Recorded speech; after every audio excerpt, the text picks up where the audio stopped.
Alors j'ai décidé de faire une nouvelle vidéo et j'ai décidé d'essayer un nouveau truc. C'est qu'en fait, comme j'ai pas mal de DVD de catch qui traînent dans ma chambre un peu partout, bah j'ai décidé de faire une analyse d'un pay-per-view au hasard, que je vais piocher un pay-per-view, je vais foutre le DVD, je vais le mater à fond, je vais décrire un peu tous les matchs qu'il y a et ce que j'en ai pensé.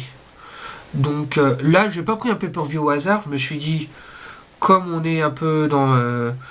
c'est la nuit des champions qui va approcher, bah je me suis dit, je vais prendre un DVD, la nuit des champions. Donc oui, je parle à ma petite sœur, hein. Je parle pas tout seul, je suis pas cinglé encore. Alors j'ai décidé de prendre la nuit des champions 2007. Pourquoi ? Parce qu'en fait c'est le premier pay-per-view qui s'appelle la nuit des champions.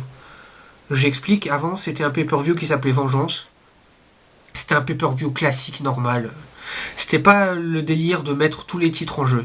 C'est après, ils ont décidé en 2007 de faire un nouveau concept, en fin de compte, de mettre tous les champions défendre leur ceinture. Moi c'est quelque chose que je trouve vachement bien. Parce que des fois dans les pay-per-view en fait on voit pas tous les ceintures qui sont remises en jeu. Donc c'est les champions en fait on oublie un peu ce qu'ils font parce qu'en fait on les voit jamais. C'est surtout le cas avec la ceinture féminine. C'est souvent qu'il la saute. Il n'a pas le titre qui est remis en jeu, donc en fait les championnes on les voit moins et ça rend le truc moins crédible. Donc là tous les titres sont mis en jeu, donc tous les champions sont un peu obligés de montrer de quoi en fait ils sont capables. Donc moi j'ai trouvé ça sympa comme concept. Donc j'ai décidé de vous mettre la petite vidéo intro de ce pay-per-view. Ça montre un petit peu comment les rivalités à l'époque et un petit peu le contexte du truc. Donc je vous mets ça maintenant et puis on revoit ça après.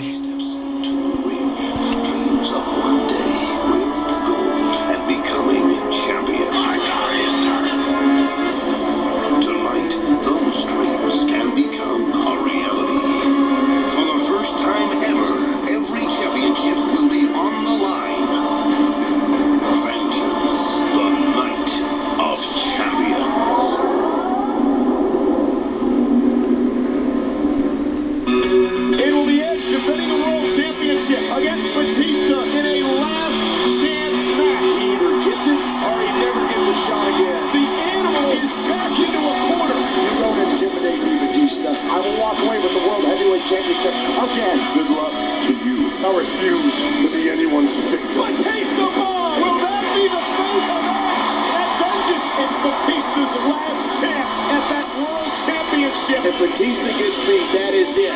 Period. In the game. Last chance.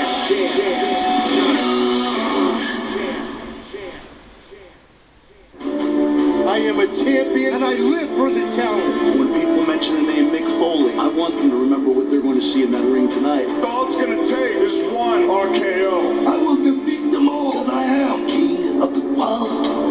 You want this, you go through me.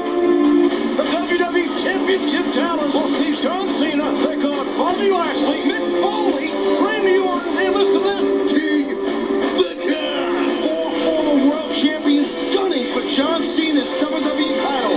Has the WWE Championship ever been in more jeopardy? Somewhere, sometime, the odds are going to catch up with John Cena.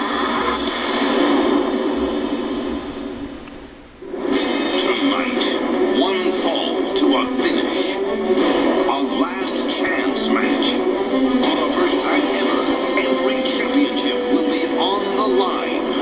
Vengeance, the night of champions. Bon, je m'excuse quand même pour la qualité de la vidéo qui était assez médiocre, mais en fin de compte ma caméra elle est baisée et j'ai dû filmer avec mon appareil photo numérique, donc c'est pas top, hein. Bon, on va pas perdre de temps, on va commencer direct. Alors le premier match, c'est le match pour les ceintures World Tag Team. C'est en fait à l'époque il y avait deux ceintures par équipe. Il y avait celle de Raw et celle de SmackDown. C'est avant qu'ils ont décidé d'unifier les ceintures. Donc tu avais les champions par équipe de Raw et les champions par équipe de SmackDown. Donc là on commence avec les champions par équipe de Raw. C'est Lance Cade et Trevor Murdoch qui défendent leur titre contre les Hardy Boys. Les Hardy Boys, c'est Matt et Jeff Hardy. Donc, qu'est-ce qu'on peut dire de ces deux équipes? Les Hardy Boys, je pense que la plupart des fans de catch y connaissent. C'est du catch aérien, c'est du bon catch, c'est les Hardy. Contre Lance Cade et Trevor Murdoch, alors ça fait longtemps qu'on les voit plus ceux-là. C'est une équipe qui fait un peu genre, ça fait genre de bouseux. C'est ça en fait, c'est deux bouseux, deux fermiers quoi. Et ils ont un catch, c'est brut, c'est des gros bagarreurs quoi. Alors bon, le match en lui-même, je l'ai trouvé pas mal. Il y a eu une bonne chose de la part des deux équipes. Mais il y a quand même une attitude des champions, donc Lance Cade et Trevor Murdoch, c'est totalement dirty. Dirty, c'est pourri, quoi. C'est en fait, ils trichent. Ça va aller jusqu'au dieu. Alors, je refuse le combat. Tu sais, je me mets à genoux en disant, s'il te plaît, me tape pas. Puis après, je te mets un coup dans les boules. De ça va à un moment, il se barre du ring d'un air de dire vas-y c'est bon on se barre, ça fait chier, de toute façon on va se faire compter, on perdra pas les titres, c'est des trucs comme ça. Donc bon bah c'est un match qui est relativement bon quand même. La fin de match, c'est ça part en couille, c'est-à-dire que tout le monde est sur le ring, ils se foutent sur la gueule. À la fin du match, il y a Jeff Hardy qui veut faire une Swanton Bomb. Trevor Murdoch il arrive, il le pousse, donc Jeff Hardy il tombe sur les boules, il se retrouve par terre. Lance Cade il arrive, il le prend, il le pécho, il lui fait sa prise de finition, 1, 2, 3, fini. Alors moi j'ai trouvé ça un peu con parce qu'au final les Hardy j'aurais bien aimé les voir champions à ce moment là. Bon, on garde quand même une équipe qui est pas mal, voilà. Alors, deuxième match, Chavo Guerrero contre Jimmy Wang Yang. Alors, Jimmy Wang Yang, pour ceux qui se souviennent plus, c'était un espèce de... Pourquoi un espèce? C'était le cow-boy japonais, en fait. C'est le japonais avec un catch japonais, avec une gimmick de cow-boy. C'est super intéressant. Moi, je trouvais bien, franchement, Jimmy. Tu te souviens de Jimmy Wang Yang? Ouais. C'était pas mal. On l'avait vu à Bercy une année. Ouais. Contre Chavo Guerrero. Bon, Chavo Guerrero, tu connais. On connaît, hein. Le gars de la famille Guerrero. Mais lui, il a toujours été... D'ailleurs, il a toujours été heel à la WWE. Depuis que je le regarde, hein. J'ai jamais vu face à la WWE. Bon, Chavo Guerrero, Jimmy Wang Yang pour la ceinture Cruiserweight. Champion du monde des poids moyens. Donc c'est un match avec des gabarits légers. Donc forcément c'est un catch qui va dans tous les sens, c'est un catch aérien. Moi c'est un catch que j'apprécie. Je trouve ça dommage que la WWE elle a enlevé cette ceinture parce que ça permettait à des gens qui ont un gabarit plus petit de pouvoir faire quelque chose. Parce que maintenant les gens qui ont des gabarits plus petits, moi je vois les Justin Gabriel, les Zack Ryder, les... Merde, il y a qui d'autre? Merde. Les Tyson Kidd, bah ils ont plus rien. Alors qu'à ce moment-là, cette époque-là, bah justement cette ceinture, ça permettait à ces gars-là de montrer de quoi ils sont capables. Et souvent, on se rend compte qu'ils sont capables de faire de très grandes choses. Hein. Alors bon, je me suis égaré, pardon. Alors on revient dessus. Chavo Guerrero, Jimmy Wang Yang, le match est très bien fait. C'est tranquille. Tu t'ennuies pas devant ce genre de match parce que ça part en l'air, ça part bien. Chavo Guerrero, bon bah on connaît, il est tricheur, hein, il essaie de la faire un petit peu à l'envers à la Guerrero quoi. Hein, des petits coups dans les yeux, des petites triches dans les cordes et tout ça, bon c'est Chavo Guerrero. Alors à la fin du combat, ça finit en Jimmy Wang Yang il veut tenter son moonsault, mais Chavo Guerrero il le contre, c'est-à-dire qu'il le pousse, donc bah encore une fois, il tombe sur les boules. Il tombe sur le dos et Chavo Guerrero enchaîne avec son frog splash et là il gagne. Donc bon, c'est pareil, moi je regardais à cette époque-là, j'avoue que j'aurais bien aimé voir Jimmy Wang Yang devenir champion. Mais Chavo Guerrero était quand même un bon champion, ouais.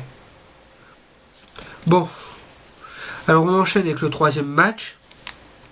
Match pour le titre de la ECW.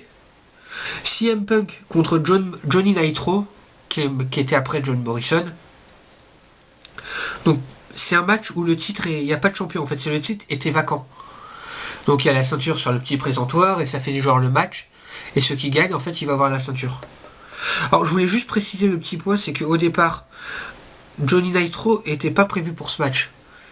Mais il remplaçait en fait Chris Benoit. Donc au départ, c'était censé être CM Punk contre Chris Benoit. Mais malheureusement, il y a eu l'affaire Chris Benoit. La mort de Chris Benoit, qui est assez tragique. Donc ça aurait dû être CM Punk, Chris Benoit, mais ça a été changé en CM Punk, John Morrison. Malheureusement pour tous les fans de Chris Benoit, dont moi, parce que moi je surkiffais Chris Benoit, on n'a pas eu CM Punk Benoit, c'est dommage. Mais bon, c'est quand même bien de voir CM Punk, John Morrison, parce que c'est deux catcheurs qui ont un style assez similaire. C'est deux bons catcheurs. Donc ça nous a offert un match excellent. Moi j'ai trouvé ça génial. CM Punk, même à cette époque-là, franchement, il n'avait pas grand-chose à prouver. Johnny Nitro, pardon. C'est pareil, c'est un bon catcheur, quoi. On en pense ce qu'on en pense. C'est un super bon catcheur. Alors, ils nous ont offert un match 4 étoiles, franchement, de bonnes performances des deux côtés. Mais à la fin, ça a fini en Johnny Nitro qui gagne proprement. Ils ont fait un match, il n'y a pas eu de coup de pute, il n'y a pas eu de triche. C'est un match qu'ils ont fait nickel du début à la fin. Mais à la fin, Johnny Nitro, pardon. Moi, je préfère dire John Morrison, non. Bon, John Morrison, hein, il gagne le titre avec son ancienne prise de finition, le Starship Pain. Non, pas le Starship Pain. Moonlight Drive, je crois que ça s'appelait. Donc, Johnny Nitro gagne le match.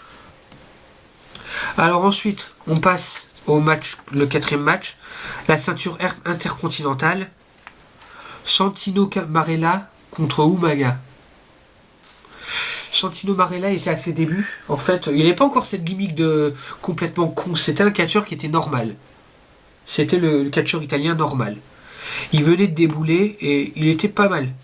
Mais le match contre Umaga, il a duré 3 minutes, même pas.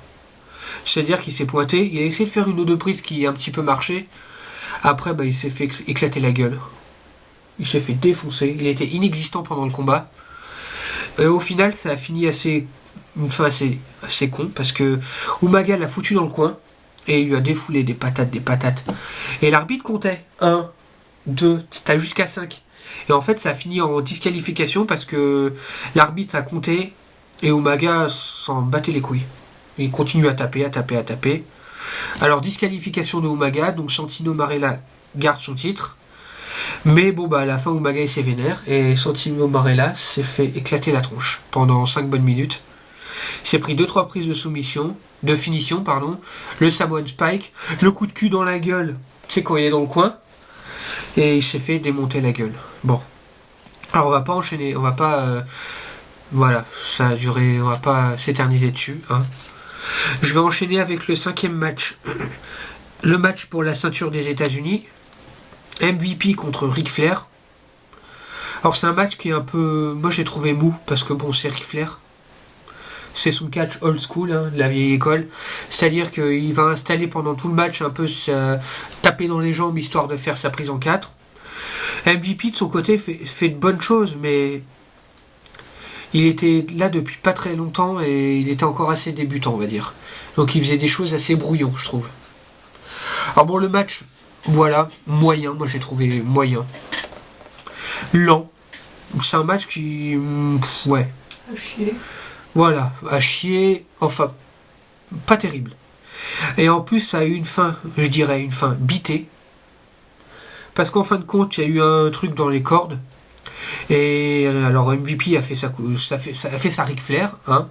Excusez-moi du terme, mais il a fait un peu sa pute. Il a mis les doigts là dans les yeux de Ric Flair, c'est l'étranglement des yeux. Alors il lui a fait son aveuglement de merde là. Et puis il a enchaîné avec sa prise de finition, le Playmaker. Et il a gagné comme ça. Moi je trouve ça un peu con comme victoire. Tu fais le tac dans les yeux et puis après tu fais ta prise et tu fais un 2-3. Moi je trouve ça pas top. Parce que Ric Flair, je pense qu'il aurait pu le voir venir, quoi. Enfin bon, pareil, je vais pas m'éterniser dessus. C'est un match que j'ai trouvé pas top. Bon, il n'était pas non plus nul, hein. Il était moyen. Alors ensuite, on va enchaîner avec le 6e match WWE Tag Team Champion. Les ceintures par équipe de SmackDown. Alors pour ceux qui regardent le catch depuis 2006-2007, ils devraient se souvenir de cette équipe que moi je trouvais complètement conne. C'est Deuce et Domino. Ouais. Moi ces gars-là, quand je les voyais débouler sur le ring, je pouvais pas m'empêcher de me marrer. Alors c'était deux bonhommes qui se la jouaient genre Fièvre du samedi soir, John Travolta, genre les années 70 avec le cuir, genre Grease quoi, le film Grease. Alors c'était ça, c'était deux mecs complètement has-been. Moi j'ai trouvé ringard ces deux bonhommes, en plus... Bon, tu riens de ces gars-là, ils étaient complètement cons. Moi je les aimais pas du tout, mais ils me faisaient marrer. Parce qu'ils faisaient le spectacle. Ils déboulaient avec leurs potes, c'était leur copine qui est Cherry, qui déboulait avec les patins roulettes genre à l'époque. Moi je trouve ça complètement ridicule. Mais ça me faisait bien marrer quand même. Quand je les voyais, j'étais quand même content parce que je rigolais. Alors, ils ont défendu leur titre contre Jimmy Snuka. Pour l'info, Jimmy Snuka, c'est le beau-père de Deuce en fait. Donc Deuce en fait c'est Sim Snuka. On l'a revu un peu après. Pas très longtemps mais on l'a revu. Sim Snuka est le sergent Slaughter. Je sais pas si vous avez déjà vu un peu le sergent Slaughter. Ça fait un bonhomme avec son chapeau là, genre tenue militaire, un peu gras du bide. Tu l'as jamais vu? Ah, c'est un vieux. Sergent Slaughter.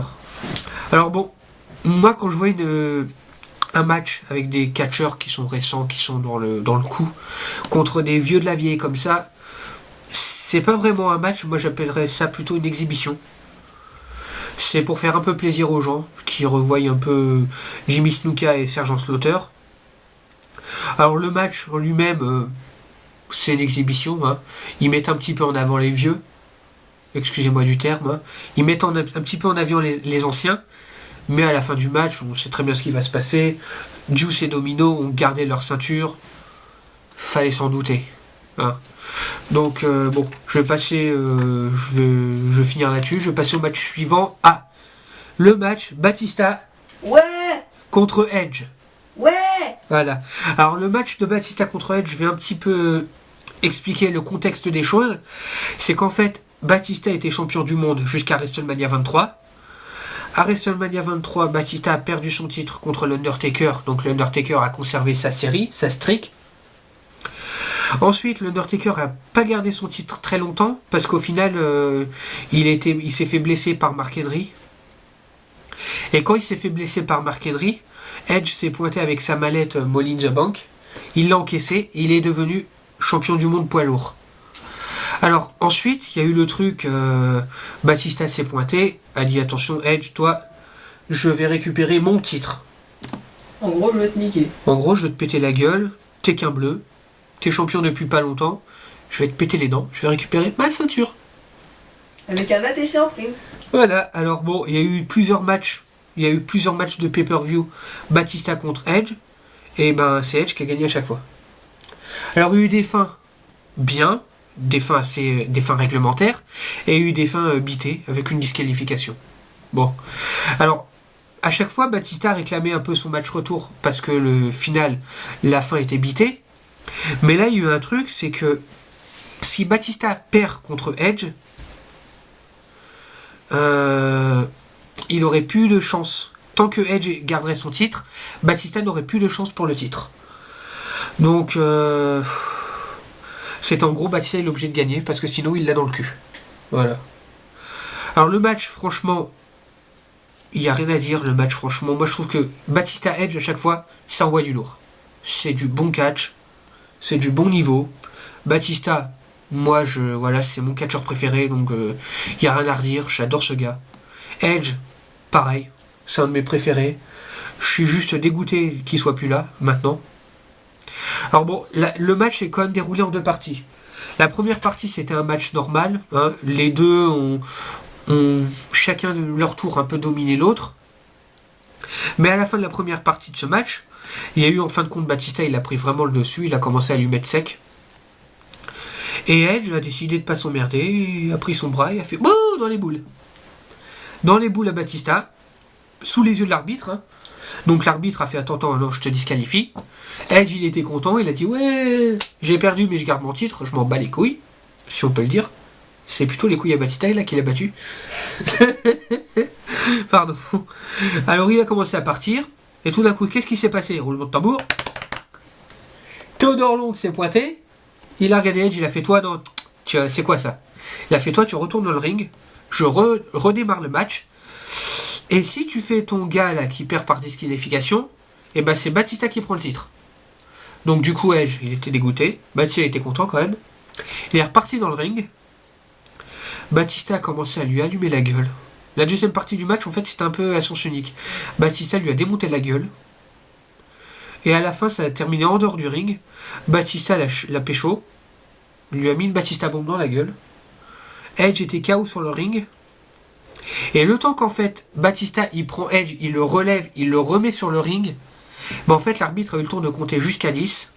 Ce qui fait que Batista a tout simplement perdu comme un con. Avec un décompte à l'extérieur.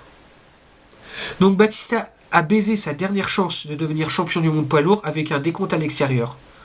Donc le match a fini avec Batista dégoûté. Edge, il n'était même pas content parce qu'il était assommé sur le ring. Et les bras en écarté là. Genre Jésus quoi. Étoile. Voilà, en étoile. Sur le ring KO, et Batista dégoûté, il est reparti. Ah non, je crois que du coup il a été vénère, il a refoutu une Batista bombe à Edge. Pour s'éclater un peu. Bon. Alors ensuite, on enchaîne avec le 8e match. Match pour la ceinture des féminines. Melina contre Candice Michel. Alors, je vais pas trop m'attarder sur ce match parce que, bon, Melina, moi je trouve que c'est une bonne catcheuse. Mais à cette époque-là, elle était pas trop crédible, je trouve. Candice Michel, elle est plus là, mais c'est une catcheuse que j'ai jamais trop aimée. Je trouve qu'elle était pas trop crédible. C'était un petit peu, pour ceux qui regardent qui regardent le catch depuis pas très longtemps, c'était un petit peu une F Torres, en gros. C'était le même genre, quoi. Moi, ça me convainc pas du tout. Donc, bon, le match dans l'ensemble n'était pas trop mal. À la fin, c'est victoire de Candice Michel qui a réussi à battre Melina. Mais j'en dirai pas plus sur ce match parce qu'il m'a pas trop convaincu. Après, c'est que mon avis, hein. Alors, je vais enchaîner avec le dernier match, le main event. Le titre de la WWE qui est mis en jeu. Le champion John Cena, comme d'hab, qui remet sa ceinture en jeu dans un match à 5 menaces. Alors il y a John Cena contre Randy Orton. Ouais. Contre Booker T. Ouais. Booker T qui s'appelait à l'époque King Booker. Ouais. Contre Mick Foley. Ouais. Contre Bobby Lashley. Ouais. Alors, c'est un match que moi, personnellement, quand il y a 4-5 bonhommes qui... chacun pour soi, c'est bien parce qu'à un moment, ça part toujours en live, en n'importe quoi, ça va dans tous les sens. Ça change... tu t'ennuies pas. Parce qu'il y a toujours de l'action un peu partout. Alors, ce match était sympa parce que dedans, il y avait des petites rivalités internes. Il y avait surtout une petite rivalité Orton-Mick Foley. Orton avait eu un match il n'y a pas longtemps contre Mick Foley, qui était un match hardcore, je crois, qui avait fini avec une victoire de Randy Orton. Bon alors match à 5, franchement que j'ai trouvé super. C'est un match à voir. Si je peux vous conseiller 2 matchs pour ce DVD, 2 matchs, c'est le Batista Edge et celui-là. Parce que franchement c'est un match que chacun à leur tour ils montent un petit peu ce qu'ils savent faire. Tout le monde a son moment de lumière. Même Mick Foley à un moment il prend une chaise, il tape dans le tas, il tape partout. Tout le monde prend son coup de chaise dans la gueule. Orton aussi fait de bonnes choses. Bobby Lashley, ouais. Booker T, j'ai regardé, bon, lui aussi il fait de belles choses. Et en fait, ça finit à la fin un enchaînement de prises de finition, chacun leur tour. Alors ça fait du genre, Randy Orton il fait son RKO sur Booker T. Mick Foley il se pointe, il lui fait son Mandible Claw. Ensuite, je crois il y a Booker T après qui se pointe, qui fait son coup de pied en ciseaux sur Mick Foley. Lashley se pointe, il fait sa prise de finition sur Booker T. Et John Cena prend John Cena prend Bobby Lashley, lui fait son FU et reprend Mick Foley et lui refait son FU, et là il fait le tomber et en fait il gagne son titre. Donc ça finit, le pay-per-view finit avec John Cena qui a fait quand même du bon boulot, qui nous a fait un bon match, qui a prouvé que c'était quand même, qu'il savait faire de belles choses. Moi à cette époque-là j'aimais bien John Cena parce qu'il nous faisait de belles choses. Bon, je dis pas que maintenant il fait que de la merde, des fois il fait quand même de bonnes choses, mais il était moins cucu à cette époque-là, il était plus vraiment le champion combatif. Bon, voilà. Alors pour ma part, moi j'ai trouvé que c'était un bon pay-per-view. Je vous conseille, si vous voulez acheter ou le voir, c'est un pay-per-view que je vous conseille de voir. Parce que c'est un concept, encore une fois, que je trouve vachement intéressant. Que chaque champion remet sa ceinture en jeu, c'est quelque chose que je trouve très bien. Donc, ouais, c'est un pay-per-view que je vous conseille.